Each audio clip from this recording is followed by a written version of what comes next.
দুষ্টু উত্তর দিল না। প্রচ্ছদের বুকের বাপাশে মৃদু ধাক্কা দিয়ে ধূপধাপ ভেতরের দিকে চলে গেল। পেছন থেকে প্রচ্ছদ চিল্লিয়ে উঠল। তবে হেঁটেই যাবেন? এরপর উচ্চস্বরে হেসে উঠল। ড্রয়িং রুমে অর্জন টিভি দেখছিল।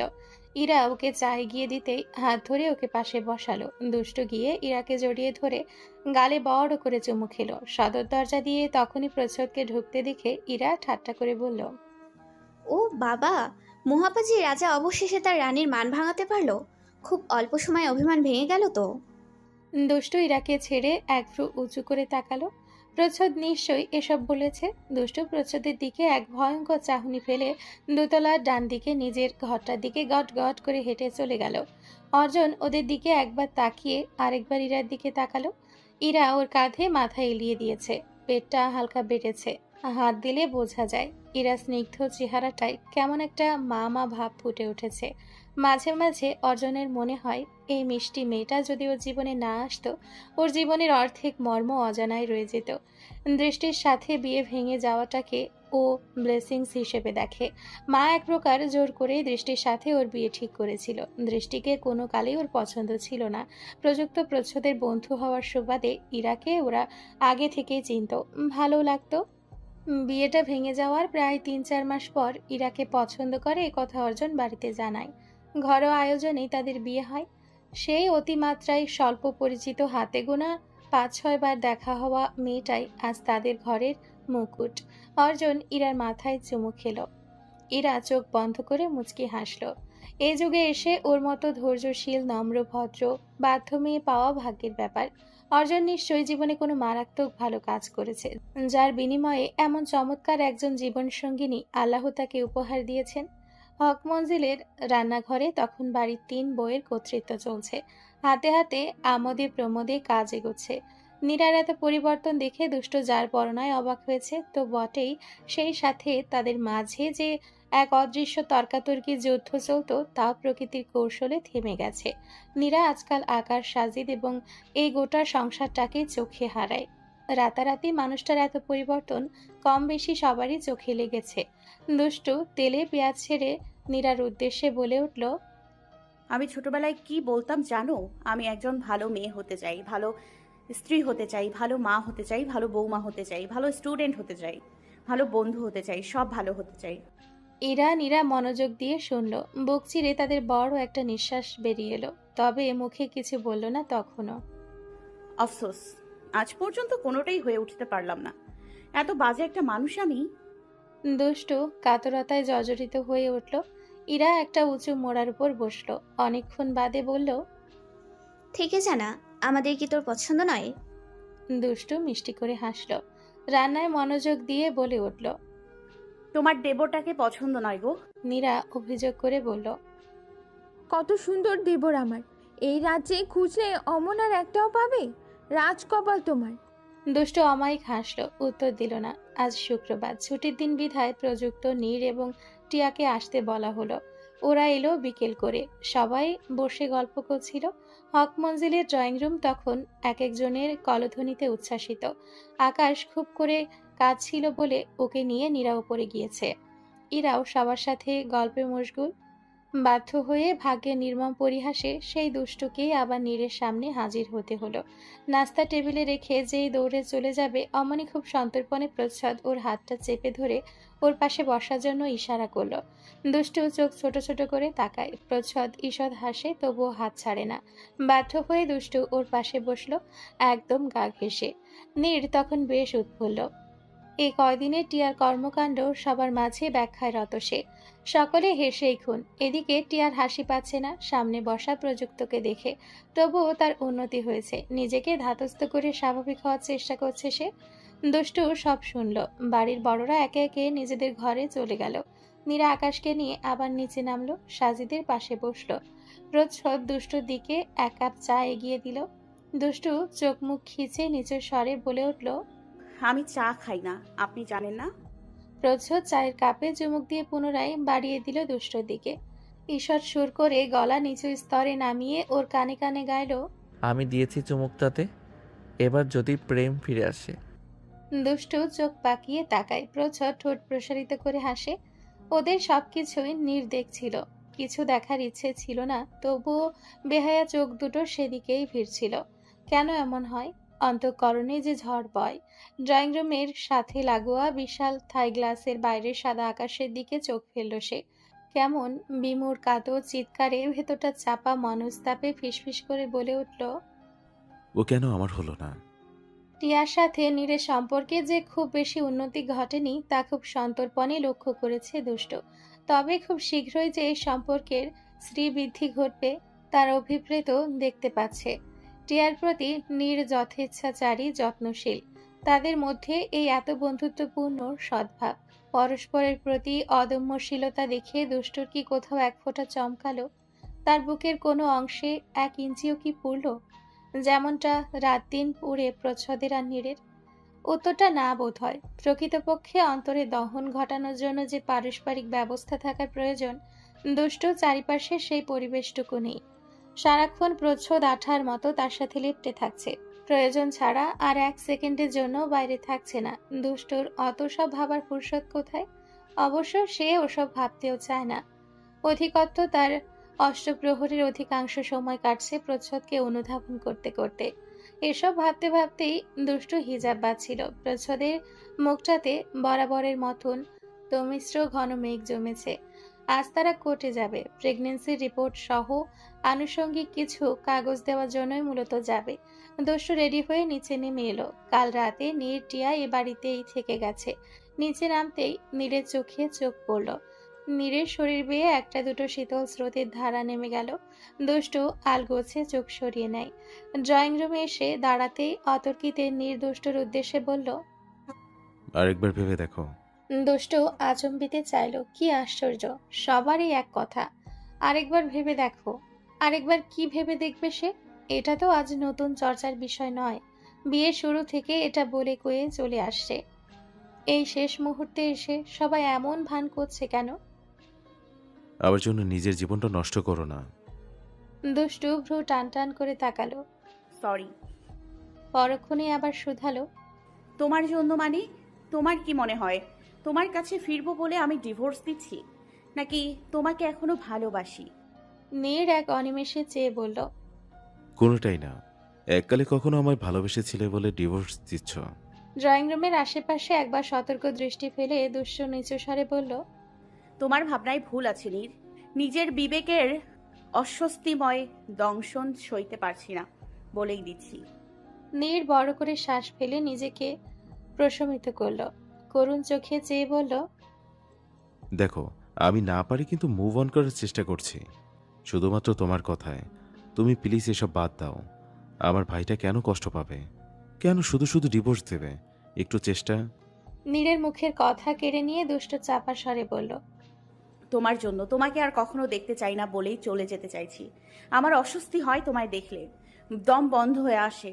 তুমি কেন এই বাড়িতে আছো? কেন আমার চোখের সামনে ঘুরঘুর করো? তোমাকে আমার সহ্য হয় না। দুষ্টু থামে। নীর চেয়ে আছে দুষ্টুর বলার অপেক্ষায়।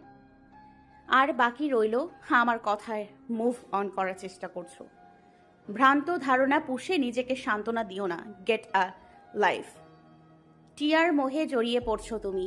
ওই যে বলে না, out of sight out of mind. আমিও চাই তুমি তোমার সম্বিত ফিরে পাও। You know I am a cool minded strong women. I want stop for any of you. You guys are just bullshit. দুষ্টু চলে গেল হন হন করে পায়ের শব্দ তুলে। পেছনে ফেলে গেল নির্বৃত্ত অসহায় এক যুবককে। সাথে তাকে দিয়ে গেল এক তুষার স্তূপ নিদারুণ নিগ্রহতা। প্রচ্ছদ ক্ষিপ্র কর্মা হাতে গাড়ি চালাচ্ছিল। তাকে দেখে না বোঝা যাচ্ছে ব্যথিত, না বোঝা যাচ্ছে সে রুষ্ট। বাইরে থেকে অনুদ্ধত অটল সে। শুধু তার গুরু গম্ভীর ভারিক্কিটাই উপলব্ধি করা যাচ্ছে। দুষ্টুর ভালো লাগলো না প্রচ্ছদের অমন মুখ ভার। সে এতক্ষণে নিস্তব্ধতা ভাঙল কেমন অপ্রতুল ক্ষীণস্বরে। জানেন, প্রচ্ছদ কোনো উত্তর করল না, কিন্তু পরক্ষণেই তার বুকে তুফান তুলে দৈবাত্য এই পাষাণ রহস্য রমণী বলে উঠল, প্রাক্তনকে ভালোবাসার মাঝে অস্বস্তি, আর বর্তমানকে ভালোবাসার মাঝে গোপন প্রশান্তি। প্রচ্ছদ সজোরে ব্রেক কষল। অনেকক্ষণ বোবা অবাক চোখে চেয়ে রইল। তারপর কি জানি কি হলো, গাড়ি স্টার্ট করতে করতে প্রচ্ছদের ঠোঁটের কোণায় যেন সাতরঙা হাসির ঝলকানি খেলে গেল। সেদিকে তাকিয়ে দুষ্টু ব্যথাতুর নয়নে বলল, আমার জীবনে প্রশান্তিটুকু এলো না, শুধু অস্বস্তির পেয়ে যাচ্ছি। তাতে প্রচ্ছদের হাসির চমকটা এক বিন্দু পরিমাণ কমল না, তাল মিলিয়ে বেড়ে চলল। মনের গোপনেরও গোপন সিন্দুক থেকে কে যেন জনসম্মুখে দুষ্টুর গালে তপ্ত এক চুমু বসিয়ে চিৎকার করে বলে উঠতে চাইল, পেয়ে যেতে কতক্ষণ, 1 সেকেন্ডের খেলা সব। কিন্তু মুখে বলল, শুধু অস্বস্তিটুকুকে আর ভালোবাসবেন না। বাসবো না? না। ঠিক আছে, আমি বাসি না। কোর্ট থেকে বেরিয়েও প্রচ্ছদ হাসি খুশি। এদিকে দুষ্টু প্রতিক্রিয়াহীন। গাড়ির কাছটায় এসে প্রচ্ছদকে অমন মুচকি মুচকি হাসতে দেখে দুষ্টু ভ্রু নাচিয়ে জিজ্ঞেস করল, ব্যাপার কি? কোনো ব্যাপার নেই, সব খতম। দুষ্টু গাড়ির দরজার সাথে হেলান দিয়ে বুকে আড়াআড়ি হাত বেঁধে চোখ ছোট ছোট করে মৃদু ধমক দিয়ে উঠল। মুচকি মুচকি হাসছেন কেন বারবার? প্রচ্ছদ চোখ পাকিয়ে তাকায়। তাকে এ ধমক দেওয়া হচ্ছে? তোমার মুখ দিয়ে হেসেছি নাকি? তুমি তো দিন দিন রসকসহীন হয়ে যাচ্ছ, তোমার নামের দফা রফা করে দিচ্ছ, মানাচ্ছে না তোমাকে। দুষ্টু চোখ মুখ কুঁচকে ব্যঙ্গ করে উত্তর করল।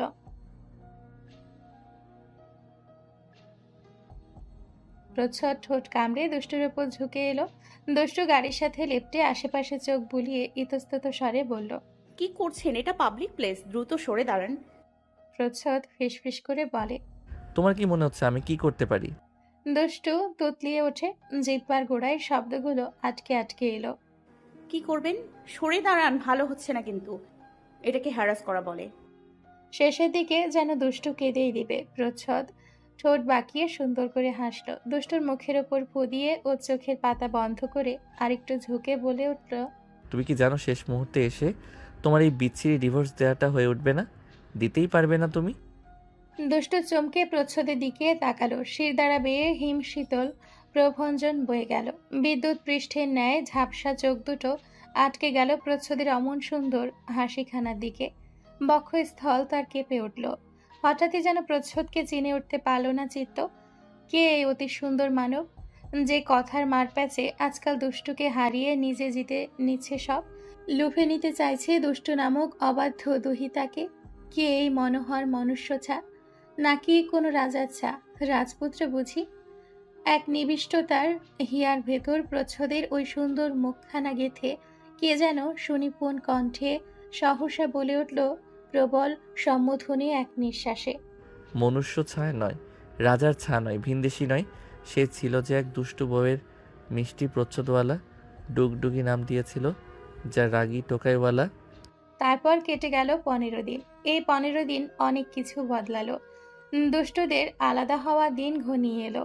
এই তো আর মাত্র 13-14 দিন। তারপর আর চাইলেও কখনো এই মানুষটার সাথে এক হওয়া যাবে না, এক খাটে শোয়া যাবে না। প্রচ্ছদ দুষ্টুকে জ্বালাবে না, নানান ইঙ্গিতে নিজের ভালোবাসা ব্যক্ত করতে পারবে না। দুষ্টুকে ওর বিবেক নামক সাপটা আর পীড়া দিবে না। নতুন ভোরে নতুন আলোয় সব নিত্য নতুনভাবে শুরু হবে। শ্রেয়সী প্রযুক্ত একে অপরের প্রাণভোমরা হয়ে রবে। নির্টিয়াও হয়তো হাতে হাত রেখে জীবনের বাকি 7টা বছর পার করে একসাথে বুড়ো হবে। প্রচ্ছদ হয়তো আবার বিয়ে করবে, তারও বাচ্চা হবে, সংসার হবে। হবে না কিছু, শুধু দুষ্টুর শ্বাস প্রশ্বাস ফুসফুসের মাঝেই আটকে গেল। চোখ ধাঁধিয়ে কান্না পাচ্ছে তার। এরই মাঝে শুনল শিরিন হক তাকে ডেকেছেন। দুষ্টু চমকালো না, থমকালো না, শুধু নীরব অশ্রুজল চোখে কল্পনা করে গেল নিজের নিঃসঙ্গ ভবিষ্যৎ। কানে একাকী বাজল প্রচ্ছদের বলা কথাটা। তুমি আমাকে ছাড়া থাকবে কিভাবে? আবার চোখ ছাপিয়ে মোটা জলের ধারা গাল বেয়ে পড়ে বুকের সাথে মিশে গেল। সে নিজেকে বাইরে থেকে যতটা স্ট্রং দেখাচ্ছে ততটা থাকতে পারছে না। সে দুহাত দিয়ে চোখ মুখ চেপে আত্মচিৎকার করে উঠল। বিয়ের শুরুর দিকে প্রেমিকের জন্য দুষ্টু যার পরনায় কান্নাকাটি দেখে প্রচ্ছদ একদিন তার নিজস্ব রাশভারী স্বরে বলেছিল, যে জিনিসটা তুমি তীব্রভাবে চাইবে তা তুমি কখনো পাবে না। এটাই প্রকৃতির অঘোষিত নিয়ম, তাকে মেনে নিতে শিখো। মিনিট 10 পেরিয়েছে। শিরিন হক দুষ্টুর দিকে তীক্ষ্ণ চোখে তাকিয়ে আছেন। দুষ্টুর স্থবির ফ্লোরের দিকে চেয়ে আনমনে বিছানায় আঁকিবুকি করছে। শিরিন হক উঠে দরজা বন্ধ করে দিয়ে এসে আবার বিছানায় বসলেন। তাতে দুষ্টুর মাঝে কোনো হেলদোল দেখা গেল না। কেঁদেছো তুমি? দুষ্টু একবার নিষ্প্রাণ চোখ দুটো মেলে তাকায়, তারপর ধীরে ধীরে মাথা নাড়িয়ে না করে। শিরিন হক সূক্ষ্ম দৃষ্টিতে কিছুক্ষণ চেয়ে থেকে দীর্ঘশ্বাস ফেললেন। যে কোনো কিছু এক নিমিষে চট করে বুঝে ফেলায় ভীষণ পারদর্শী তিনি। এই যেমন টিয়া যে প্রযুক্তর প্রেমে পা পিছলে পড়েছে তা তিনি টের পেয়েছিলেন আরো বহু আগে। ইচ্ছে করলে টিয়ার সাথে প্রযুক্তর বিয়েটা দিতে পারতেন, কিন্তু তিনি মনে করেন তার সেই অধিকার নেই। যদ্যপি যাদের মেয়ে তারা নিজেরাই নীরকে পছন্দ করেছে, তদুপরান্ত টিয়াও নাকচ করেনি। প্রযুক্তর প্রতি নিজের অনুভূতি সবার সামনে ব্যক্ত করেনি। প্রকাশ করলে তিনি একবার যেচে ভেবে দেখতেন। আমার কাছে এসো। দুষ্টু শিরিন হকের পায়ের কাছটায় বসেছিল। কোনো বাক্য ব্যয় না করে বাধ্য মেয়ের মতো সে শিরিন হকের মাথার পাশে বসল। শিরিন হক আধশোয়া হয়ে রয়েছেন। সে অবস্থায় তিনি দুষ্টুর মাথা বুকে জড়িয়ে নিলেন। দুষ্টু যেন জানত, যেন বহুবার শিরিন হককে জড়িয়ে ধরা হয়েছে, এমনভাবে আঁকড়ে ধরে আদরে বিড়ালছানার ন্যায় পড়ে রইল। আমার ছেলেটা আমার থেকে তোমাকে চেয়ে নিয়েছিল দুষ্টু। আমার পায়ে পর্যন্ত ধরেছিল জানো। দুষ্টুর পলক দুটো নীরব অভিগ্রস্তে টইটুম্বুর হলো। শিরিন হক আবার বললেন, থেকে যাও সোনা, আমার ছেলেটা মরে যাবে তোমাকে ছাড়া। দুষ্টু অম্বুর নেত্রে ফ্যাল ফ্যাল করে চেয়ে রইল। এই কথাগুলো তাকে আগে কেউ কখনো এভাবে বলেনি। ডিভোর্সের কথা সেই শুরু থেকে সবাই জানছে, কেউ একটা টু শব্দ পর্যন্ত করেনি, অথচ শেষ মুহূর্তে এসে সবাই ওকে জনে জনে বেঁধে রাখতে চাইছে। এমনকি তার সামনে বসে থাকা সবার ভাষ্যমতে কঠিন, অনড়, বুক ফাটলেও মুখ না ফোটা এই মহিলাটিও। চারিদিকে শুনশান নিরবিচ্ছিন্ন নীরবতা, কুয়াশার ঘন শ্বেতজাল। টিয়ার সাথে নীরের সম্পর্কের উন্নতি ঘটেছে বই, অবনতি ঘটেনি। এই হাড়কাঁপানো শীতের মাঝে তাকে ঠিক ঠিক রোজ সকাল 7টায় ঘুম থেকে উঠতে হয়, পড়তে হয়। সে বেশ কিছু রান্নাও করতে শিখে গেছে। রান্না খারাপ হলেও বিনা অভিযোগে টিয়াকে অ্যাপ্রিসিয়েট করে খেয়ে নেয় নীর। তাদের সকাল আর রাতে খাবার বানানোর রুটিন আলাদা। সপ্তাহে 4 দিন নীর ব্রেকফাস্ট এবং ডিনার রেডি করে। আজ নীরের ডেট। ঘড়ির কাঁটা 9:30টার ঘরে গিয়ে ঠেকেছে। টিয়া হা করে মুখে ধোঁয়া ছাড়লো বাইরে। এরপর রুমে গিয়ে আয়নার সামনে দাঁড়িয়ে মুখ থেকে ধোঁয়া ছেড়ে ঝাপসা করলো আয়না। জলীয় বাষ্পে আঙ্গুল দিয়ে আঁকিবুকি করে লিখল, বাজে নীর, মাসুম টিয়া। নীর ঘরের দরজায় দাঁড়িয়ে বুকে হাত ভাঁজ করে সব দেখল। বলল, এটা হবে পাজি এবং অবাধ্য টিয়া। টিয়া চোখ ছোট ছোট করে তাকিয়ে আবার বারান্দায় গিয়ে দাঁড়ায়। বারান্দার পাশ ঘেঁষে উড়ে গেল একটা ছোট্ট টিয়া পাখি। টিয়ার গায়ের ওপর শাল জড়িয়ে দিয়ে পেছন থেকে নীর মোহিত কণ্ঠে শুধালো, কার টিয়া বেশি সুন্দর? টিয়া ঠোঁট ফাঁক করে হাসল। মুখ থেকে আবার ধোঁয়া ছেড়ে বলল, অবশ্যই তোমার। নীর ভ্রুকুচকে তাকায়। তাই নাকি? তুমি আমার টিয়া পাখি?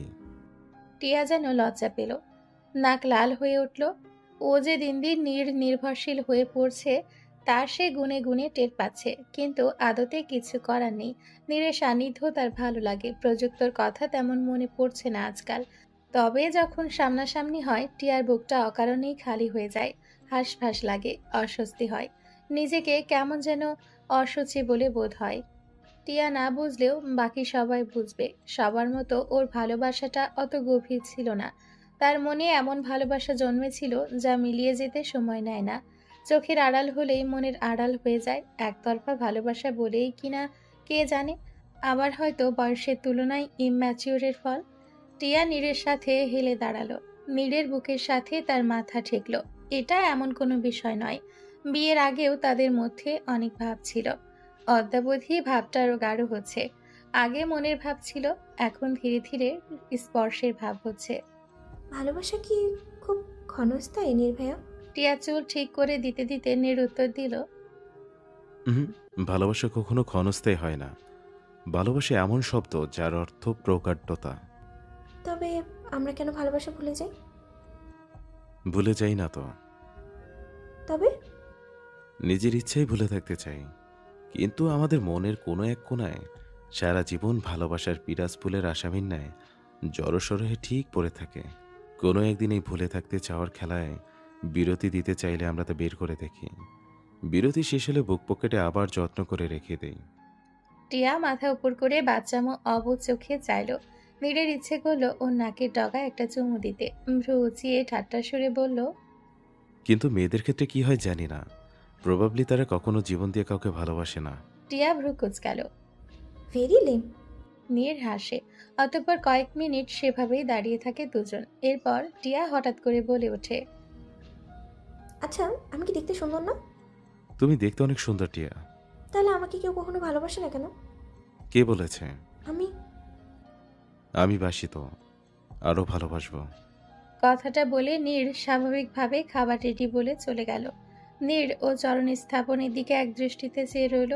তাদের মাঝে স্বামী স্ত্রীর সম্পর্ক হয়তো কখনো সম্ভব নয়, কিন্তু তাদের মাঝে যে এক অদৃশ্য টান, চিত্তের ঐক্য, মিত্রত্ব, এসব কিছু কি হাজার তপস্যা করেও পাওয়া যায়? তাদের সম্পর্কটা আসলে স্বামী স্ত্রীর থেকেও অনেক বড় কোনো কিছু, যার কোনো নামধাম নেই। ডিভোর্সের পর কোথায় যাওয়ার সিদ্ধান্ত নিচ্ছ? দুষ্টু ভ্রুকুচকে উত্তর করল, আপনাকে বলবো কেন? বললে কি হবে? বললে যদি সেখানে গিয়ে হাজির হন। প্রচ্ছদ দুষ্টুর কাছাকাছি এসে বলল। তাই যদি হবে তবে তুমি আমার থেকে কখনো ছাড়াই পেতে না। দুষ্টু চোখ উল্টে বিরক্তি নিয়ে বলে। যখন তখন কাছে আসবেন না তো, দূরে যান। প্রচ্ছদ আরেকটু কাছে এলো। দুষ্টু বারান্দার দোলনা থেকে উঠে পড়তেই প্রচ্ছদ ওর হাত ধরে টেনে আবার বসিয়ে দিয়ে নিচু স্বরে বলল। দূরত্ব ঘুচাচ্ছি দেখতে পারছ না? দুষ্টু হাত ছেড়ে ওঠার জন্য মোচড়ামুচড়ি শুরু করলো। শীত লাগছে, ঘরে যাব, হাত ছাড়ুন। পালাই পালাই করছো কেন?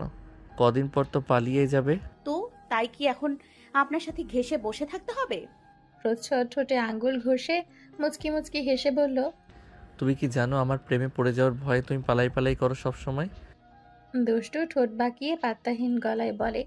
মোটেও না, প্রেম এত সস্তা না, ছাড়ুন।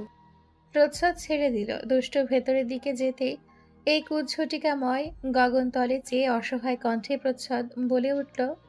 ওকে কেন আমার করে দিচ্ছ না মাবুত? প্রশ্ন করে সে দীর্ঘশ্বাস ছাড়ে। কোনো কিছু করেই কিছু হচ্ছে না। দুষ্টু এক পা চলছে না। এমন অনুভূতি শূন্য পাষাণ মেয়ে আর দুটি হয় না। প্রচ্ছদ যে কোন কুক্ষণে পা পিছলে এই মেয়ের ওপর পড়ল। উফ! মিনিট সাতেক পর গায়ে সাদা লং সোয়েটারের ওপর মোটা বাসন্তী শাল জড়িয়ে 2 কাপ কফি নিয়ে দুষ্টু বারান্দার দোলনায় এসে আবার বসলো। প্রচ্ছদ ভ্রু বাঁকিয়ে হাসল। ভ্রু নাচিয়ে বলল। কত কেয়ার। দুষ্টু অতিষ্ঠ নয়নে তাকায়।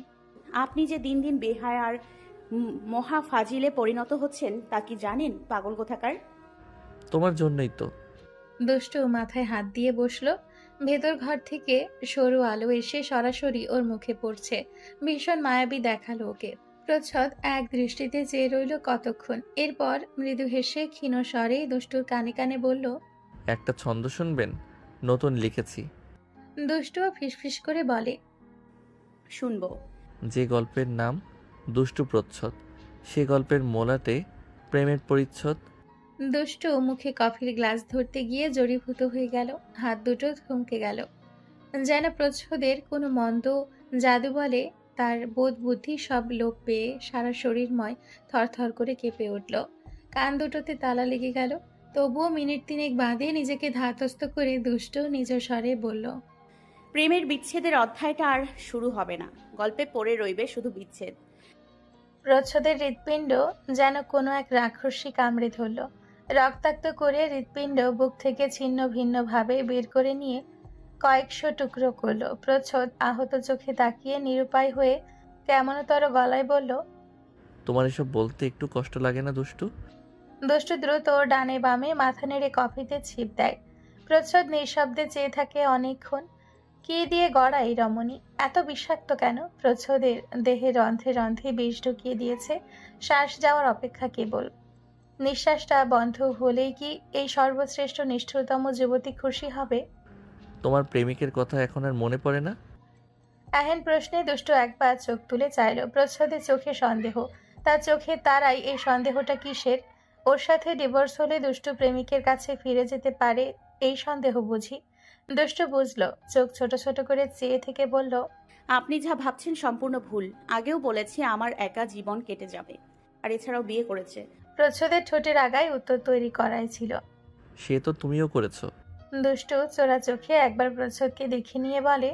আপনাকে কিন্তু আগেও বলেছি এতটা ব্যক্তিত্বহীন আমি নই, সুতরাং সন্দেহ করাটাও আপনার ব্যক্তিত্বের মাঝে পড়ছে না। প্রচ্ছদ অবিশ্বাস্য গলায় বলল, you are such a ruthless girl. তোমার কি আমাকেও একবার মনে পড়বে না? দুষ্টু আর কথা বলতে পারছে না। এই মহামান্য তথাকথিত দায়শীল ব্যক্তিটি কেন খুঁচিয়ে খুঁচিয়ে তার ভবিষ্যৎ স্বীকারোক্তি নিচ্ছে? দুষ্টু কফির গ্লাসটা শক্ত করে ধরে পূর্ণ দৃষ্টিতে প্রচ্ছদের দিকে তাকালো। ওই নারীর তাকানোই যথেষ্ট প্রচ্ছদকে লণ্ডভণ্ড করে দিতে। দুষ্টু এক দৃষ্টিতে কতক্ষণ মোহবিষ্টের ন্যায় তাকিয়ে রইল। অতঃপর ঠোঁট দুটো ঈষৎ ফাঁক করে ফিসফিস করে বলল, ওর জন্য আমার অন্তরে দহন হয়, আর আপনার জন্য রক্তাক্ত। দুটোই আমার পক্ষে কষ্টদায়ক। প্রচ্ছদ দুষ্টুর চোখে আটকে দুষ্টুর ঠোঁটের কাছাকাছি এলো। গরম নিঃশ্বাস আছড়ে পড়তে দুষ্টু চোখ মুখ আবেশে বন্ধ করে ফেলল। দহন পানি দিয়ে নিভিয়ে দেওয়া যাবে।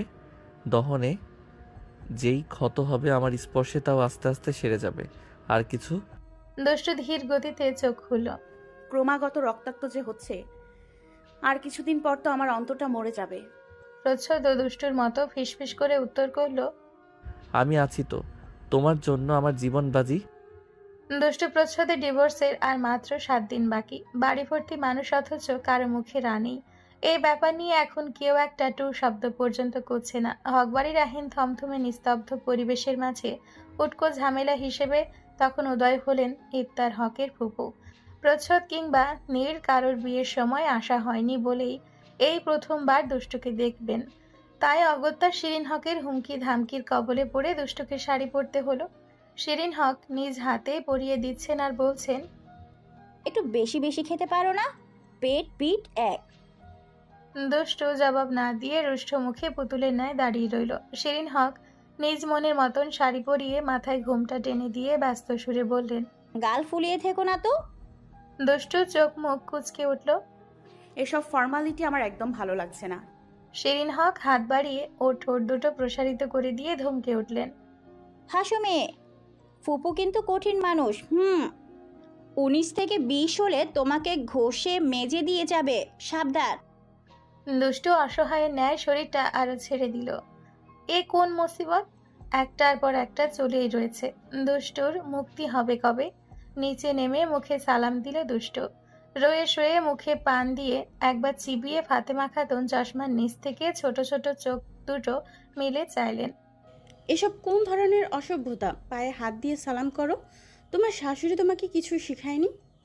মহিলার টান টান কথা। শিরিন হকের মুখটা বিকৃত হয়ে গেল। দুষ্টু কোনো প্রতি উত্তর দিল না, আবার পায়ে হাত দিয়ে সালামও করল না। ইফতার হক গম্ভীর স্বরে বললেন, পায়ে হাত দিয়ে সালাম করা উচিত নয় ফুপু আম্মা। ফাতেমা খাতুন সে কথা আর এগুলেন না। দুষ্টু হাত ধরে টেনে নিজের পাশে বসিয়ে দিয়ে বললেন, শরীর তো নয় পাটের খড়ি, নাকটাও তো সারস পাখির মতো। গাল ভেঙে যেন চোয়ালে ঢুকে গেছে। গতরে 1 ফোঁটাও মাংস নাই। এরপর শিরিন হকের দিকে আঙ্গুল তুললেন। এই চোখ তোমার? আমার দাদু ভাইয়ের জন্য একটা কঙ্কাল এনেছো তুমি, বড়টার জন্য একটা এনেছো। এক অপয়া বন্ধা, যিনি এতদিনেও একটা বাচ্চার মুখ দেখাতে পারলো না। এবার আল্লাহ মেহেরবানি করলে হয়। রাগে শরীর পুড়ে যাচ্ছে। ভাগ্যে সেখানে ইরা অর্জনকে উপস্থিত নেই, ডাক্তারের কাছে গেছে। ইরা শুনলে কতটুকু কষ্ট পেত। দুষ্টুর চোখ জ্বলে উঠল। এই সময় প্রচ্ছদটাও বাড়ি নেই। ওর সামনে থাকলে দুষ্টু এই মুহূর্তে কোনো ব্যক্তিকে তোয়াক্কা করতো না, কোনো প্রেসিডেন্ট হলেও না। সমস্ত নস্তিবাচক পরিস্থিতিকে ও বুড়ো আঙ্গুল দেখাতে পারত। সামনে বসাই বিরক্তিময় বুড়িকেও থোড়াই পরোয়া করতো তখন। প্রচ্ছদ নেই বলেই তো এই মুহূর্তে নিজেকে ভীষণ কমজোর বলে বোধ হচ্ছে। কোন দিকে কি বলে ফেলবে, পরে তাকে সবার কটু কথা শুনতে হবে। কটুবাক্য থেকে তখন তাকে প্রচ্ছদ ছাড়া আর কে বাঁচাবে? এই শেষ বিদায় বেলায় কারোর কটু কথা হজম করতে একদম রাজি নয় সে। ফাতেমা খাতুন স্বর্ণের একটা মোটা বালা বের করলেন, যেটা দুষ্টুর এক হাতে পরিয়ে দিলেন। দুষ্টুর ফর্সা হাতে তার চমৎকার দেখালো। শিরিন হক একবার তাকালেন। মেয়েটা কখনো কোনো গয়নাগাটি পরে না, পরলে সুন্দর মানায়। ফাতেমা বেগম তার কুচকানো মুখটা আরো খানিকটা কুচকে বললেন, বালার ভার সইতে পারবে তো? যে শরীর! বৃদ্ধা মহিলা আরো নানান খুঁত ধরলেন দুষ্টুর। সাথে শিরিন হককে অযথা বারবার দোষারোপ করে গেলেন। আকস্মিক দুষ্টু ক্রুদ্ধ হয়ে উঠে দাঁড়ালো। উপস্থিত সবাই একটু চমকে উঠলেন। শিরিন হক দুষ্টুকে চোখের ইশারায় বোঝাচ্ছেন চুপচাপ বসে পড়তে। এই মুহূর্তে প্রচ্ছদের অনুপস্থিতি খুব করে অনুভব করতে পারল দুষ্ট। ও থাকলে হেসে হেসে ঠিক বুড়ির মুখের ওপর গরম গরম উত্তর ঢেলে দিত। ওর বউকে অপমান, এত বড় স্পর্ধা যে করবে, সে সসম্মানে বিনা বাক্যে বাড়ি ফিরে যেতে পারবে, অসম্ভব। দুষ্ট আগুন গোলা চোখ নিয়ে বলল,